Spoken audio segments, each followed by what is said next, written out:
Shalom Bapak Ibu Saudara, sungguh kasih dan rahmat Tuhan senantiasa melingkupi kehidupan kita. Hari ini kita sudah sampai di program baca Alkitab kita di 1 Tesalonika pasal yang ketiga sampai pasalnya yang kelima. Dan untuk renungan firman Tuhan kita hari ini terambil dari 1 Tesalonika pasalnya yang ketiga, ayatnya yang ke-6 sampai ayat yang ke-13. Ayat yang menjadi inti dari renungan kita hari ini terambil dalam 1 Tesalonika pasalnya yang ketiga, ayatnya yang ke-12 yang berkata, "Kiranya Tuhan menjadikan kamu bertambah-tambah dan berkelimpahan dalam kasih seorang terhadap yang lain, dan terhadap semua orang sama seperti kami juga mengasihi kamu." Judul renungan kita hari ini adalah kasih yang melimpah. Bapak Ibu, ayat pembacaan Alkitab kita hari ini berbicara tentang doa Rasul Paulus bagi orang-orang yang baru percaya di Tesalonika. Ini terdapat di dalam 1 Tesalonika pasalnya yang ketiga, ayat yang ke-12.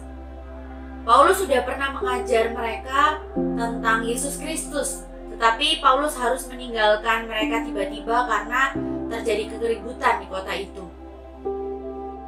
Sekarang dalam suratnya di 1 Tesalonika pasalnya ketiga ayat 7 sampai 8, Paulus menguatkan jemaat Tesalonika agar tetap berdiri teguh dalam iman dan agar Tuhan makin menambahkan kasih mereka kepada semua orang.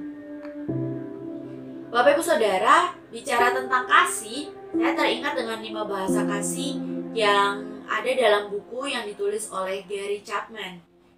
Dari buku tersebut saya belajar bahwa setiap pribadi punya bahasa kasihnya masing-masing.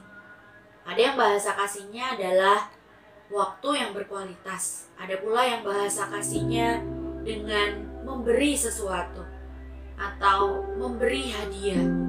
Ada juga yang bahasa kasihnya adalah melayani. Ada juga yang berupa sentuhan fisik. Dan ada juga bahasa kasihnya yang berupa ucapan-ucapan atau kata-kata yang menguatkan. Saya pribadi bahasa kasih saya adalah memberi. Dan salah satu resolusi saya di tahun 2022 ini, saya rindu untuk memperluas kapasitas saya dan kesempatan saya untuk bisa berbagi kasih kepada orang-orang di sekitar saya. Melalui renungan hari ini, kita kembali diingatkan dan diteguhkan untuk tetap memelihara iman kita kepada Tuhan Yesus.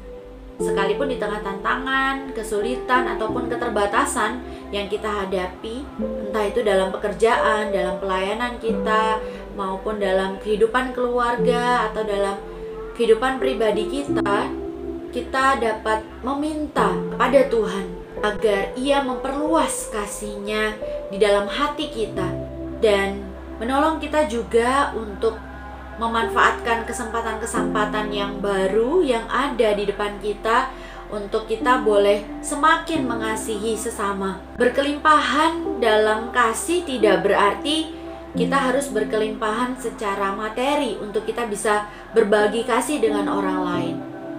Karena percayalah, Tuhan sudah melimpahkan kita dengan kasih-Nya yang tak terbatas tentunya. Dan Ia pun rindu agar kita semua juga dapat meneruskan kasih-Nya bagi orang-orang di sekitar kita dengan segala cara. Tuhan Yesus memberkati.